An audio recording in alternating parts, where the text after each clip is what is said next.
Good afternoon, everyone. Welcome to the Huddle. Appreciate you being here. Just like last time, we have multiple items to discuss today. And starting with, I've encountered this twice lately, so this seems like it bears repeating. I know that's, I think a lot of you may have had this figured out already, but it is in regards to your buyer broker agreements. And what do you do when you sign a 3% buyer broker agreement, but then later on you are agreeing to a lesser percentage on a specific deal? Remember, here's what I want you to do. I want you to use the addendum to the exclusive buyer broker agreement and agency disclosure. It's just the generic one from UAR. And I want you to outline specifically, we agree to X percentage on this address. Okay. So we're outlining in the addendum a very specific address that is now associated with it, a different amount that we're willing to accept as compensation. So, and you can amendment, you can cite the paragraph from the previous, from your previous agreement and just say 123 Main Street shall be paid at this percentage or any variation thereof. Keep it simple, but be direct, and don't permanently alter your entire agreement because you're agreeing to accept a lower commission on a single transaction. Does that make sense? I think it does. I think it's pretty simple, but every now and again, people run into a problem there and don't know how to get out of it. So there's that. We haven't covered this in a while. And, as I go out in the world and try to find new and fresh content for Broker Roundtable, the Huddle, I said Broker Roundtable, it's the Huddle now. That was like a year ago.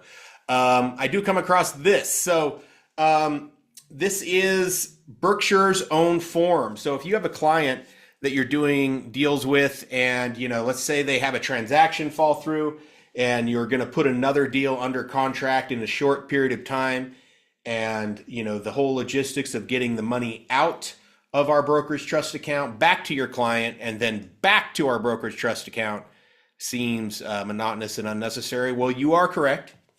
It is unnecessary. You can use the authorization to transfer or hold earnest money. So this is our own company's document. We can simply identify what we're doing with this earnest money. So let's read it real quick. Authorization to transfer or hold earnest money. Company and buyer are parties to that certain buyer broker agreement dated blank, pursuant to which buyer retained the company as its exclusive agent in locating and negotiating for the acquisition of a property. So please note, you have to have a buyer broker agreement assigned for us to continue to do this. So paragraph 1, buyer hereby authorizes the company to retain and hold earnest money in the amount of in the company's real estate trust account under the following circumstances. So you are checking all that apply. So a potential purchase. Company and buyer have not yet identified a property that buyer would like to purchase. In anticipation of identifying a property, buyer is depositing or has deposited the earnest money into the company's real estate trust account to be held and used to negotiate a purchase once a property is identified. Also, this is probably the most common. Transfer from failed purchase transaction to identified potential purchase transaction. Buyer submitted an offer to terminate, was canceled, or otherwise failed to close. Buyer authorizes the company to continue to hold and use such earnest money held in company's real estate trust account in negotiating a purchase or sale of the certain property located at X. Okay. So that's if that middle one is if like, hey, we're making offers on 123 Main and we're not under contract yet, but that's probably what it's going to be. You'd put that in there and check that box. Also, this is going to be very common here. Hold following failed purchase transaction to unidentified potential purchase. Holy, that is a doozy. Absolute doozy of a sentence. Buyer submitted an offer to purchase a property and deposited the earnest money in the company's real estate trust account. The offer was not accepted, was terminated, was canceled, or otherwise failed to close. Buyer authorizes the company to continue to hold and use such earnest money held in the buyer's held in the company's real estate trust account in negotiating a purchase and sale transaction of a property to be identified by company and buyer. So, and then you can see this is kind of some legalese here. Paragraph 2, disputes governing law. The parties agree that any dispute related to this agreement shall be first submitted to mediation through a mutually agreed upon mediation provider. All right, so that's how you resolve problems with this with that particular document. But just be aware that it's a really great form, and it'll save everybody a lot of time. So if you are, you have one failed transaction, doesn't mean you have to actually pull it out, put it back in. You can fill out this form, and we will hold that. All right, Kimberly says it's a great form and works wonders, used it multiple times. Very good. Scott, take it away. I have always thought that a brokerage cannot hold any money unless it is in a pending contract. Even Kevin has confirmed that to me, but maybe I misunderstood because I had a client that wanted to do that. And he's like, as soon as you're pending, we can accept it, but we cannot hold it otherwise. And from another perspective, I know people who have fought to collect earnest money from a buyer's side, claiming that the buyer made the claim that the earnest money was already there and hadn't been assigned to that property and won. So I need some clarity here because I always thought that was an absolute no-no. Well, if you look, this document was dated August 18th, 2021. And we did it in response to certain market conditions and also to make some things easier. And we did talk about this at the time and vet it pretty significantly. And it's still sitting in our .loop documents. So How long, if a contract fails, can that money sit there before there's another offer? We don't have timeframes on this, though I would guess that we would probably have something in place to revisit this issue. I mean, we don't want it sitting there for months and months and months, but 1 or 2 months I don't think is a big deal. The biggest thing is we can't just hold it without so the reason this form exists is because we're putting in writing what the purpose of us holding this is and why we're holding it, and our clients are giving us permission to do that. Okay. You Okay. learn something new every day. Glad I Yeah. took this class. So yeah, it's doable. But you know what, Scott? Just to be sure, when we're done with this, I will text our legal counsel and make sure. But I would imagine that yeah, we're still very good to go. And this hasn't been out for a very long time. It's been out for three-ish years. So just know that it's available to use, and if it's not appropriate, just like many forms, not appropriate every time, but can be appropriate, can be very useful in the appropriate times. Kimberly says, also explain it to buyer. It makes things easier in case you make another offer right away after cancel contract. Yeah, I mean, I think that's helpful for everybody, that we don't, try to wire it back or issue a check or whatever and have a lengthy period of time where that money is sort of in the Hey, void. Mike. Yeah, take it away. This is Allison. I'll add that I just put Tanner Gardens under contract over the weekend, and the buyer's agent loved it that they had earnest money sitting in their escrow account, and immediately upon going under contract within 5 minutes sent a confirmation that they had 30,000 of the earnest money already in their brokerage account from a failed contract that they held because the buyer wanted them to. And even though earnest money was 50,000, they just later let us know about the additional 20. So I'm seeing other brokerages hold canceled earnest money as well. Yeah, it seems better for everybody, and that's a really good example. By the way, congratulations, Allison. Great job. All right, I got a couple forms, but they are related to our discussion today. What I wanted to talk about today was, and for the agents in my office, I apologize because we did talk about this as sales meeting, but we're going to use a different tactic. And what did I just do to my computer? Oh my gosh, what is that? Sorry, folks, I'm having. And here we go, 5, 4, 3, 2. Holy cow. So apologize to the folks who went to my sales meeting. But we're going to talk about negotiation today. And the reason we're going to do it is because that sales meeting actually sparked something in me. And we haven't really talked in detail about some negotiation tactics in quite some time, feels like. So I wanted to talk about negotiation today. And as always, feel free to chime in, offer your insight, because that's why we're here. I think as an industry, we do lack some planning and foresight when we negotiate. I think for the most part, we're negotiating as things hit us in the face, and we're not necessarily prepared for it. And we many times don't have these discussions ahead of time like we probably should.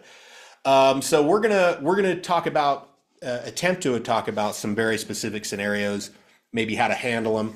And remember, when we talk about these things, part of what makes negotiation so difficult is there's no one perfect answer for this.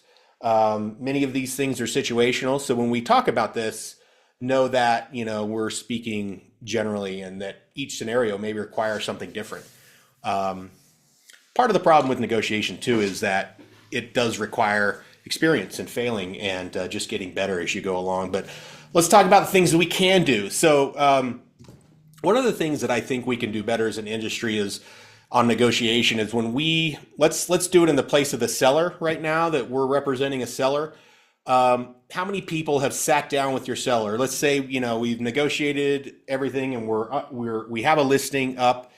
Has anybody ever sat down and talked about how we're going to negotiate a potential offer when it comes in? And do this well ahead of time. One of the reasons I think you should do this is because people will have a better perspective of what to expect, how they're going to potentially react to a scenario. For those of you who've been doing this a while, you have a decent idea of what's coming down the line. So I would recommend that if you have time and if the seller's agreeable to it, to sit down and talk about how we're going to negotiate a potential transactions and set limits for yourself, right? If the seller doesn't know what their limits are to begin with, it's really hard to negotiate against that. It's really hard for them to draw a line in the sand when they don't know, when they haven't considered it beforehand. So have a discussion about them. What is the lowest price you'll take just right off the bat? If somebody offers you a really clean deal, are you going to take it, $25,000 less than ask or $5,000 less than ask? Play out these scenarios beforehand. Talk to them about what could potentially happen. In some markets, you could be talking about concessions and closing costs and to be prepared for those things. But the bottom line is when you play out several scenarios, I think it'll give your clients some confidence that you've been here before and that you know what's going on. So talk about pricing, talk about potential timelines, the things that you're willing to accept or not willing to accept. Talk about the various earnest monies amount and things that probably aren't appropriate. If you're even these days, our median priced home in Utah is about $500,000. Is $1,000 an adequate amount of earnest money? That's a really good conversation to have. Because think about the scenario that you might have to handle on the fly. If you have a $600,000 home, they give you a great offer, but offer you $1,000 of earnest money. Those things, your client will react differently in the moment of impact when they have an offer sitting in front of them than they will when you're having a discussion without that offer. And you can educate them and tell them, listen, $1,000 is not what we should be doing. We shouldn't accept this as is. We should do something better, and it's in your best interest for these reasons. So have those conversations. I see this happen quite a bit on repairs, and I've had repair issues come across my desk. I mean, they're coming across the broker's desk all the time. Let's talk about repairs and repair issues as we negotiate it. So if someone asks you for a repair, I think the one thing that you need to remember is, as a listing agent, if they're asking you for a repair, you need to know whether or not they're done with their due diligence. Okay. And I think as a rule of thumb is if they're asking you for say $5,000 in repairs, you need to have really good perspective on if they're done with their due diligence items or not. And even if they're not, you need to try to end their due diligence period as a negotiation tactic. I'd recommend that. Okay.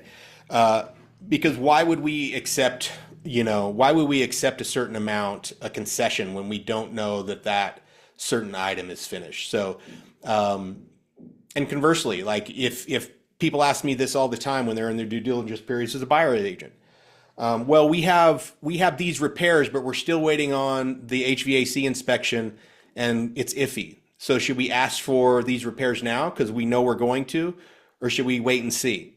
You should always do it all at one time. Coming back to the trough multiple times and asking for concession is a bad negotiation tactic. So make sure that you are handling that and have the perspective that, yeah, hey, we'll give you a concession, but in return, your due diligence is over. You're waiving your any due diligence right as of now. So does that make sense?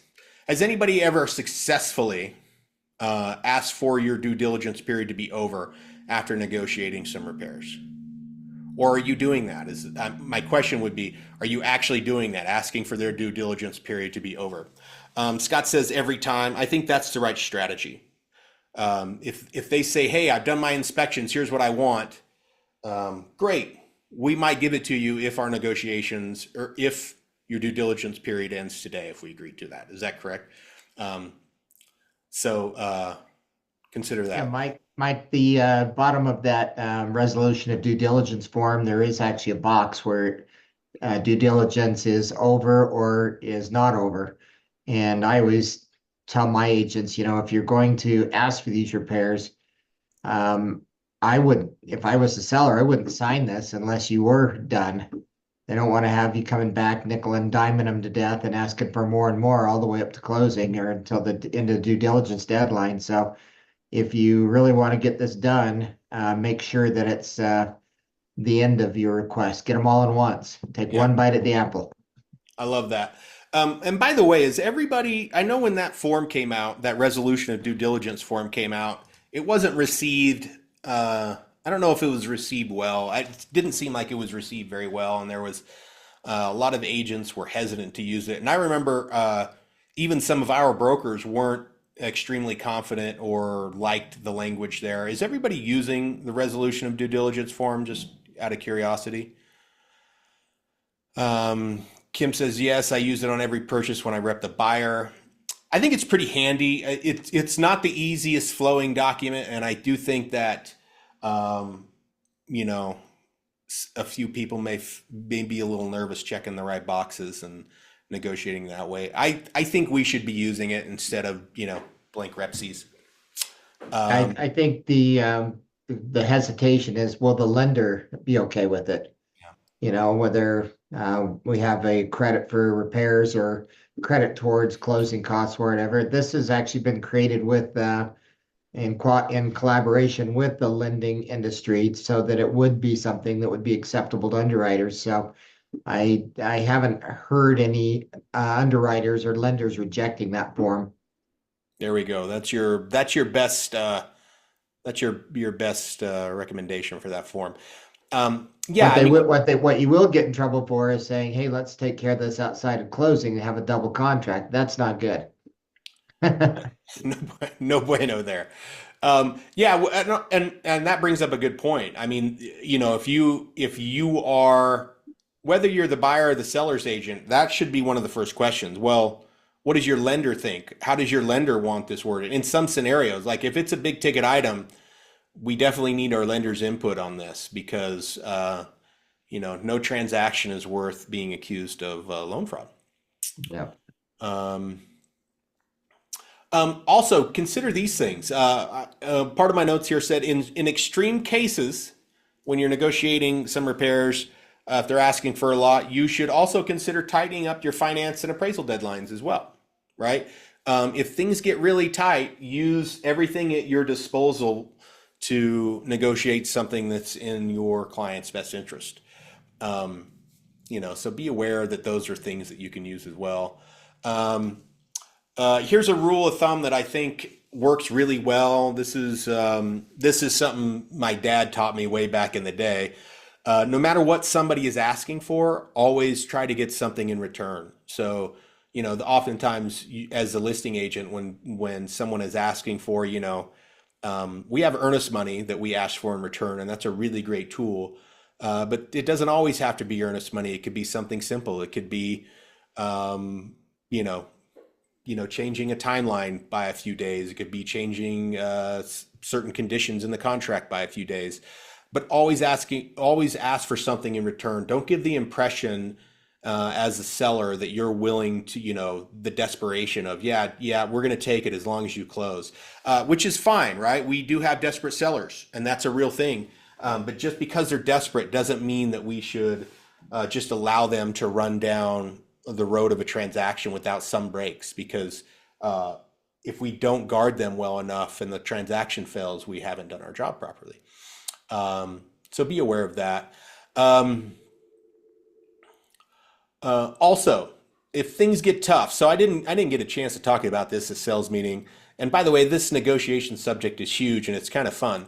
But remember this: if negotiations are getting tough, if you're on the seller's or the buyer's side, if your negotiations are getting really, really tough, you need to give your client an opportunity to vent to you at length and just let them complain. You really do. They'll feel better about it. And if you find yourself receiving that phone call and they're complaining, know that this is part of how they may need to get to where they're going. And you just need to let them do it oftentimes, right? You need to let them vent. You need to be empathetic here. Don't try to change their mind if your client is calling and venting to you, right? If they're having a rational, logical conversation about the problem, well, you can come back to them and present a real scenario about how to solve these problems. But if you perceive them to be venting, now is not the time to, push back against things that may not be reality. We've all been there. We've all been mad. We've all had a lot of stress, and we need to vent. And that can be something that helps get you past and on to the next level. Let them vent. Let them sit for the next day. Call them the next morning and follow up. Just say, hey, following up, I know we were really upset yesterday. Their attitude, their mood, and how they think about the problem could have changed drastically. So don't think you always have to solve the problem right then and there. And remember, you have to be empathetic to these situations. And sometimes it's really hard. Sometimes contextually, it's really hard to be empathetic with people who are not very nice to us. So be aware of that. We talked about this at sales meeting, and this was a really good conversation. And I think Kristen Visser had this experience where she had a phone call, and I think this is very common. She had a phone call from, I don't even think she knew this person. And this person called up and said, I'm not happy with my agent. She didn't even know. I think this potential seller was referred by somebody else. And so she just called Kristen out of the blue, kind of, Kristen was a little bit flat-footed when she received the phone call. And I think from what I remember, and Kristen, feel free to correct me at any time, she kind of went in on Kristen right as she picked up the phone and said, hey, I'm not happy with my current agent. I want to list with somebody new. What do you charge? Like right into it, pretty aggressive. If you ever get in this scenario, just know that no matter what happens, unless you're really great friends with somebody and you have a long history, you should never negotiate your fees over the phone to potential listings. It's a really bad idea, and it's really easy to get out of. You just say, that's a great question. When it was a good time to sit down and talk about it. It's the easiest way to get out of that scenario. But it's not always easy when you're in the moment and you want deals because you're a real estate agent, and that's why you exist in the first place. But great question. When is a good time to sit down and talk about it? Also, some of the greats in my office have a really good strategy. They're always trying to get these people on their turf in the office to talk on their terms. So yes, being in the house and negotiating in the house is very common. Don't think you have to stop doing that.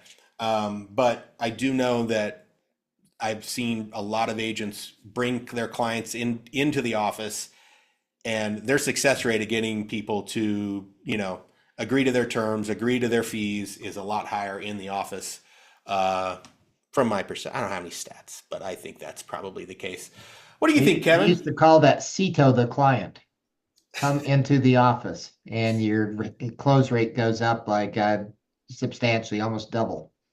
When Yeah, they I see you think in a it's real. when they see you in a professional environment and you CITO them, your chances are good at getting it signed.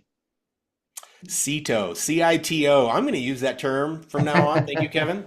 I think, yeah, I totally agree with Kevin here. I think it's very real because I do think it changes their perception of who you are and what you do and who you work for and how serious this process is, right?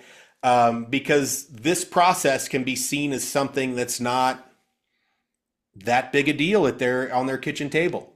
But when they come in, especially our offices look great, by the way. And when they come into our offices and they sit down at your desk and they sit down in our conference rooms, they know that this is not, this is something to be taken seriously and have a lot of thought. And so don't be afraid to ask people to come into the office and talk to them here. I think it's a really great strategy.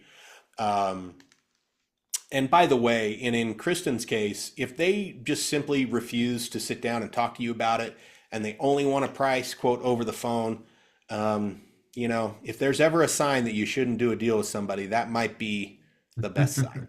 That might be the number one sign that you shouldn't work with that person. And just say, you know what? I know a really great company that'll charge you $99 to get that thing on the MLS. You should probably go use them. And send them on their way. Don't feel bad Just use about a little turning. humor. I'm priceless. Let's sit Yeah. down. I'll show you why. I'm worth so much money. It's just unbelievable. I don't know if you can afford me. You might want to call somebody else. So again, great question. When is a good time to sit down and talk about it? Which is we sit down and talk about it in my office. And if they're being aggressive, feel free to be aggressive back to them sometimes, right? So when is a good time to talk about it? Look at your phone. I'm free tomorrow at 2:30 at my office. Should I see you then? Right? So go after them if they're being and give it right back because that can, that's okay too. I have a question about that. I need Yeah, hit some it. help. I've got an appointment to meet a new buyer. I tried to get him to come into the office. I always tempt that, but he flat out refused. And so he said, well, why do, I told him, usually I like to sit, I said, usually I like to sit down with you, have a good buyer consultation so that you understand how I work. I understand where you're coming from. We go ahead and sign agency representation that is required before I tour a property with you. So that's kind of how I handled it. And he's like, well, why don't we just meet at the property? Because he's like, and he actually said to me, this happened today. He actually said to me, with all these new rules, it seems like real estate agents have a monopoly. I am dying.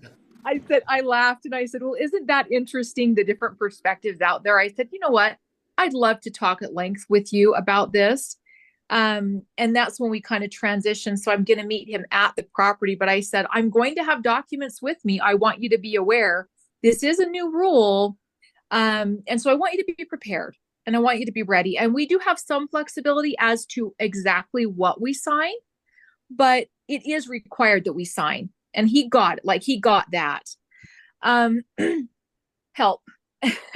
So we're going to meet at the property. I'm going to have the buyer broker. I'm going to have to be creative as to how I fill it out. I may do it for the property. I may do it for 3 months. I may do it for 6, you know what I mean? It really is a job interview on the fly that I'm ready for. I've got my packet ready to give him. You know what I mean? But he's coming from a place of already having purchased multiple homes without an agent. And I asked him, do you have an agent representing? Are you open to that? And so he's feeling like, well, crap, I have to sign something or she's not going to open the door. And that's exactly right. I am not going to open the door unless he signs something. And if I waste my time driving to the property, meet him, you know what I mean? Like, help. Well, I don't know that this is the scenario, but I think in the back of our heads, we always have to be open to the possibility that no matter what we say, we're not going to get the things that are needed, required, or that we want. And Right. this may be one of those times. And, one of the, when I have a hour and a half long negotiation class that I've done in the past that I kind of like doing. One of the things in that class is it's a single PowerPoint slide and it says standards. Do you have any? And this for ourselves, for negotiating with our clients, what are your standards in this scenario? If you get there and just this one, and he's very standoffish, he's already told you that his strategy is to not use real estate agents. That's what I've heard, Kimberly. He's Right. already said that in my history, I don't use real estate agents. And I'm talking to you this time because I've heard some rules have changed and I have to sign a document in order to get you to open a door for me. So I think you should be on alert here. And I think you need to know when you go in, how much am I willing to pursue this person based on their reaction and their attitude towards me after we sign this document? You need to ask yourself those questions. I know that we're in sales and that it's really hard to generate leads. That's sometimes the most difficult thing we do is to generate leads. And so when we get one, we want to latch onto it. But we always have to be willing to cut those people loose and not pursue them. Mike, I like that. Once you have a standard, you already know what your answer is going to be before the situation comes up. Just compare your reaction to your standard. And if he doesn't meet the standards that you require to work with him, let him go. There's people out there who will. Yeah. And the scenario may be that we show up at the house, he knows I'm bringing documents with me. It was an amicable conversation, and he's bringing his wife. So I did confirm that, and I'm waiting for approval first on the showing. But it may be that we show up, and I do want to hear from him. What's been your experience in the past? What do you know? I kind of want to get him talking. That's how I feel like the best way we're going to get is to get him talking. And then, because he's already said, it seems like that real estate agents have a monopoly. It's like, well, that's why the lawsuit happened, because people thought we had a monopoly before, and now you're saying we have a monopoly. So it's just interesting. Thank you for your, yes, I understand the standard thing and all. Yeah. I mean, the thing is, I think one of the things we talked about in my sales meeting is that, the brokerage sets the standards for its agents. And oftentimes when agents are negotiating, they use their broker as the backstop of their standard, right? I'd do it, but my broker won't let me is sort of the idea, right? Mm-hmm. There's no reason you can't do that with yourself, right? Or create a higher standard for yourself, or I don't work with these types of people with these types of attitudes. Yeah. Because, and this has been said multiple times, and I think Lamar Botch is the one who is credited with the quote, sometimes the best listings you get is the ones that you turn away.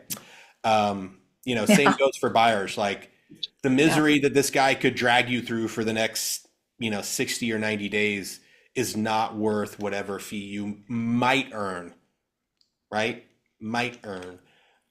Because when people approach you that way, the likelihood that they're going to try to find a way to get rid of you and dump you to the side of the road on their journey, probably pretty high, right? Right. Because they've done it before probably, and this is a great strategy. And so you can't convince everybody, and nor do we want to. So, and by the way, sometimes when people are tough to you, mirroring their attitude back to them is effective. Okay. So I know that we try to be friendly and offer a lot of service, and I think that's the right thing to do, and look out for people. When people are tough to us, it's okay to be stern and direct back to them. So if he's kind of approaching you that way, just say, hey, listen, I work for money, and I really want to work for you. And if you want to work with an agent, I'm telling you, we should sit down and I'll tell you why you should hire me. But other than that, I don't think I can help you out any longer. Right? That can be effective. So if you feel like I'd work with this guy, if you just get serious, then just say it. Don't beat around the bush, because quite frankly, there's a subset of the population that wants to be talked to in a very direct manner, so they know what's going on, and they don't want to be, fluffed up and talked nice to and beat around the bush and all those things. So one of the beauties of being an independent contractor, you get to choose who you work with. Amen. And if somebody is being abusive and not being respectful of you and your time and your efforts, then you don't have to work with them. You can just simply say, gosh, I'm sorry. I have commitments to other clients who really appreciate what I do, and I need to spend my time with them. I'll be glad to refer you to one of my competitors who may be willing to help you. I also know that conversion for me happens when I meet people in person. Yeah. So that's why I'm willing to take the, I'm willing to do this tomorrow and see how it goes. And and it is always an interview with a different person. And we have to be different for each client sometimes, like a chameleon. But yeah, thank you so much for the tips. That really helps prepare me. Yeah. You may dodge a bullet. Yep. And you never know, it could surprise you too, but you're right. Like this, some part of our job is we got to go take some chances on things we're not always sure of, and we have to really go investigate it till we know more. So you put the effort out there and then you make decisions with better information. So yeah. Also, here's we're still on the subject of negotiations. I want to ask everybody a challenging question. You can answer or not answer, doesn't matter to me. But let's talk about, let's pretend that we're negotiating our fee, and now we're negotiating our fee with buyers and sellers. How many times have you pushed back when someone asks for a discount? So I'm sure most of us, someone says, hey, listen, I'll do it for 2.5. I'm sure a lot of us have said, listen, I only work for 3%, right? Is the general idea of us pushing back. But if they keep asking, how many times have you personally really held your ground and just refused to do something for a lesser commission? Okay. But don't even apply it to that. I wanted to apply that same response of like not backing down during negotiation to just about any negotiation for your clients or buyers' clients or anything. When people ask for discounts or concessions, how many times are you really pushing back, and how strongly are you holding your ground? Because I think your personality will play a huge role in this. There's some people that have an instinct that's just born in them that they're not backing down ever. And that's fine, right? We're not backing down ever. Some of us have instincts that, you know what? I think if I back down here, the deal's done and we can move forward, and that's in everybody's interest. Sometimes that's correct. Sometimes it's not. I know consciously that I'm a little too easygoing sometimes. Like if I have a fault, I'm a little too easygoing during negotiations, and I need to be tougher. I need to stand up more often. I need to make bigger statements. So do some self-reflection on that item and ask yourself, how many times have I really pushed back enough and succeeded? Because we can't always keep giving and giving and giving. We have to stand up for ourselves and our clients often. So, Mike, I got a 2 cents on this. One of the best sales consultants I ever worked with said a phrase that has stayed with me for decades, and that is everybody wants to buy, no one wants to be sold. And he's talking about that in reference to the psychology of your clients. So many clients approach from a very defensive position. I'm an out group. You're a realtor. You have all the information and I can't get it, and that whole thing. And so the game is not so much you basically got to help them find their way to buy. You figure out what is keeping them in that posture. What is it that makes them feel out group, and then get them on the in group. And then as Kevin said right off the bat, sometimes it's a blessing. You're like, okay, I've tried. That's enough. I'm out. Let's go. So the fun part is not just the pressure and the frustration of trying to figure out how to meet people in person and do all that, but the fun part is they're there because they're trying to buy something. They need you. That puts them in a psychological position that sometimes makes them aggressive and defensive and whatever else. So the game becomes, how do I remove that obstacle and make them feel like, oh, no, I'm on the same side as you. Let's go buy this thing you want. I like it, Joe. Love it, Joe. There's one more thing I wanted to address, a very specific situation that I think might benefit you. It has to do with when you do your listing presentation and you've talked about your fees, you've covered everything. And one of the first things they ask you is, well, will you do it for X? Okay. They're asking for a discount. I want you to remember this. If they're asking you this question, what does that question probably mean? Probably means they're ready to hire you, in my perspective. Yeah. Okay. Like if you do your presentation, you tell them what your fee is, do you think someone's going to ask you for a discount? You give it to them and they're going to go, nah, I'm good. Catch you later. I think you should proceed, whether it's true or not. You should proceed in that scenario with, okay, they want to work with me. We're close to the finish line. I'm not telling you you need to accept the discount, obviously. But if that question comes up, people ask that question because I believe they've made their decision that this is the person I want to work for, and I'm going to make one more try to get their services for a little less than they said they're offering. Or they're testing you to see if you'll defend your commission, defend yourself, because they're hiring you to negotiate on their behalf. When an offer comes in, if you won't even defend your own commission or even try to, maybe you're not the right person for their. Yep. There are, and I know if there are 100% people like that. And there's a lot of them who will test you. They'll ask those questions. And there's a lot of sophisticated people out there, and they don't even have to be in real estate, but they know how to judge people and how well they stick up for themselves. And if you're just like, yeah, no problem, let's get this done. Like, that's a warning sign. But I will also offer this, and we'll probably stop talking about negotiation. I think we all know this strategy, and I'm just going to repeat it again. If they ask for a discount, the next words out of your mouth is this the only concern that you have? Right? Is this the only thing that's standing between us and signing this listing paperwork? You have to encapsulate their problem, right? And we talked about this before, don't agree to something without knowing whether or not we're done. Like, are we done talking about this? Is the only thing standing in our way this one issue? Make sure you talk about that and ask that question, because if the answer is yes, okay, now we can have a different conversation. Mike, a good way to frame that is, if I could, would you? If I could show you how it's worth hiring me at the full 3%, would you move forward? If that the only thing standing in the way? And then talking about the fact that, hey, if I'm at 3% and we get within $5,000 apart of a really good offer, I may be able to actually do something to bring the two parties together using my commission. But if I don't have that ability, because I've already discounted to you, then I can't pull the deal together. And I said, great, let's move ahead at 3%. You have my assurance that I won't let my commission stand in the way of you getting your home sold. And I think that's, if I could, would you? And when they answer yes, and then you show them how that's a benefit to them, they will say yes. I got to just share a really funny thing too, though.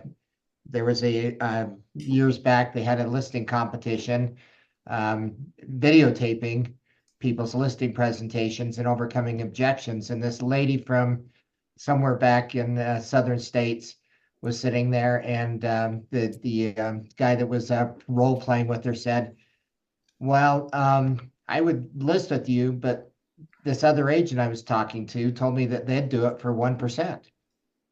And she said, who told you they'd do it for 1%? Give me their name. I can get them down to 0.5%. They're a terrible negotiator. And she walked out the door with the listing. So it's very true.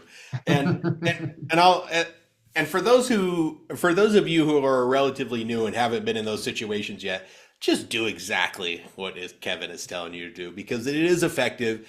And it's not a dishonest or underhanded tactic. It's the truth. It's the absolute truth.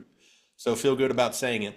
Scott says, personally, I would never ask for a discount, nor would I hire an agent that offered one.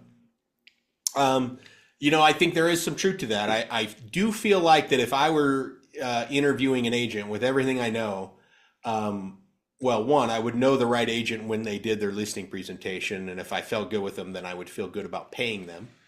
But there's a big part of me that also agrees with Kevin. Like, I would ask to see what their response is, because without seeing how they respond to, it's not even a really difficult situation. It's only, it's just a question. It's not even a difficult situation.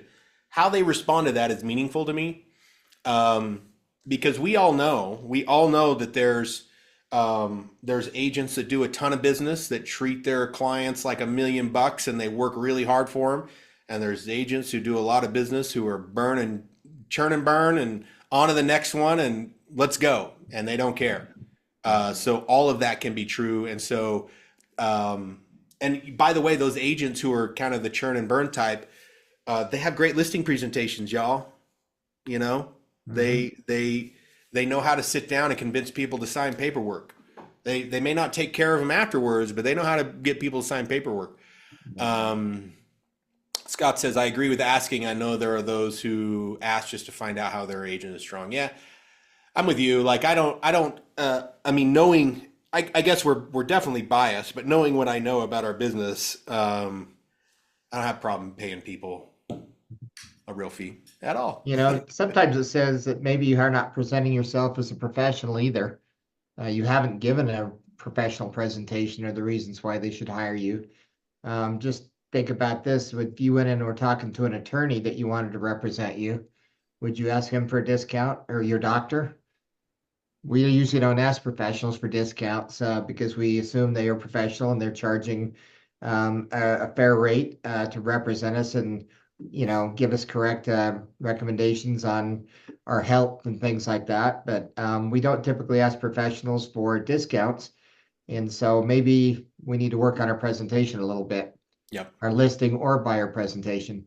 You can't get your oil changed without signing a contract first. So Yeah. the idea that somebody has to sign something needs to just disappear. You can't go anywhere without signing an agreement that if they do the work that they're talking about, that you'll pay them what you're gonna. There's no situation. I mean, you handshake a neighbor's cousin to come repair your fence, maybe. Everything else you work with, you're gonna sign something. Yeah. I like what Scott said in the chat here. I'd like to find out the profession of the client first. You know, if he's an That's a good attorney, idea. do your clients ask you for a discount? All right, I think we covered that pretty well. There's two, and we got 9 minutes left, so I'm going to cover these two documents. I'm not going to read them, but I'm going to make you aware of them. They're slightly related to the subject we've been talking about, negotiations, and very oftentimes our negotiations lead to discussing earnest money. Be aware that we have two forms about non-refundable and release of earnest money addendums, okay? And they really outline, I mean, if you're going to release earnest money or make earnest money non-refundable, these two documents, you know, the likelihood that they'll apply and better protect our clients is high. So make sure you're going and finding these in our .loop. So this one is just called the non-refundable and release of earnest money addendum. And it uses really good language about how much earnest money is getting released and what's going to happen to the rest of it. And this one is the non-refundable earnest money addendum. They're similar, and one might work slightly better in any given situation than the other. So just be aware that they're there, and you don't need to use your own language about, you know, the release of earnest money. And also, by the way, since we're talking about the release of earnest money, we never use the language earnest money has gone hard or any of those things. That doesn't mean anything. That's real estate agent language speak that the rest of the world doesn't know about. Any questions on that and release of earnest money? Oh, my chat went away. There it is. Okay. All right. Well, I did find, we talked about this last time, and so I went back into old newsletters to find some good naughty list stuff that's educational, of course. Actually, I do have one that I'm going to read that I probably have read at least 2 times before, but we're going to read it again because it's hilarious and definitely worth reading again. Wait, is it on there? Yes, it is. Okay, good. But this one was in an old newsletter, and I go way back in time to find some of this stuff. This actually applies to a subject we kind of talked about last time, and making any changes during a transaction. So in the division newsletter, they wrote about it. So this was 5 or so years ago. The division currently has a number of complaints that involve buyers entering into properties prior to recording to make upgrades, remodel, or to move in without the seller's permission. Listing agents have a fiduciary duty to their clients to help ensure that the property is in the same condition it was at the time it went under contract. Other than having contractually agreed to property inspection, defects repaired by licensed contractors, that type of thing. Buyers agents have a fiduciary duty to their clients to help ensure that buyers do not do anything to the property prior to recording without the written authorization from the seller. In a typical real estate transaction, the buyer and seller agreed to, in section 12, to the following. We read that last time. So just be aware that even as the buyer's agent, you have a fiduciary duty to oftentimes talk them out of, for instance, moving into taking possession of a property before it's appropriate, because they do have legal liability when they do those things, or potential legal liability when they do those things. So making changes and repairs, let's not do that. It's bad mojo. Okay, other naughty list items. This is actually pretty meaningful. Dated April 12th, Mr. Ballard admitted to having created electronic documents and signed and initialed them for his client without a written buyer agency agreement or written power of attorney. In mitigation, his client was older, not technically savvy, and had verbally approved electronic signatures on his behalf. Mr. Ballard agreed to pay a civil penalty of $2,000 and complete some additional continuing education. So FYI, regardless of what our clients say or give you permission to do, we do not fill out documents for them, nor do we sign. Here about 4 years ago, we did have a case in our brokerage of a woman who literally could not hold a pen or fill out a document, but was, mentally there enough to talk through the scenario. And our agent just checked boxes and stuff on a seller's disclosure. Big no-no, big problem. Doesn't matter how bad the situation is. Someone else has to solve those problems for us. So, find another way. You are never in a position where you're dictating or writing down or doing something on your client's behalf like that. That makes sense? Yeah, and just a footnote, it cancels your E&O insurance if you do that. So it's actually in our policy. Double whammy. The double whammy. All right, it's 1:56, and I'm going to read the last one for you and send you off on a good note, because this is great. And sure, is it embarrassing for our industry and reflect poorly on us? Yes, it does, but it's still funny. Bountiful, Utah, August 16th. Miss Tolman admitted that while showing a property to a client, she took and consumed an alcoholic beverage from the refrigerator and used pliers to pull up the carpet from the tack strip to check for hardwood floors. Her actions were in violation of Utah law. Ms. Coleman agreed to pay a civil penalty of $2,000 and to complete more continuing education. That's not even the worst one. I got to find the worst one, because there's another one where I think somebody took a nap after drinking some wine out of the fridge. So, I just can't believe they only got fined $2,000. But It was an expensive beverage. Yeah, if it was a beer, you couldn't wait. It was probably a beer. I think people feel more comfortable, just like it's just a beer. It's just a natural ice or something. That's fine. No one will miss it. Mike, I had an agent who admitted this to me years ago. They were doing an open house, and they were tired, and they were kind of sitting on the couch waiting for people to come by. And they were laying on the couch and fell asleep. And they woke up with a note on their chest from somebody that come through and said, "Sorry, we didn't want to disturb you while you were sleeping." But the house wasn't quite, to our needs. And she was so embarrassed because what happened is the family came home and woke her up and started preparing dinner, and the note was still on her chest. Oh. That's a bad open house. That's a bad open house, but I think we could kind of all understand, you're super tired. People can be super tired. Yeah. All right, y'all. Thanks so much for coming to the huddle. 1:58, finished on time.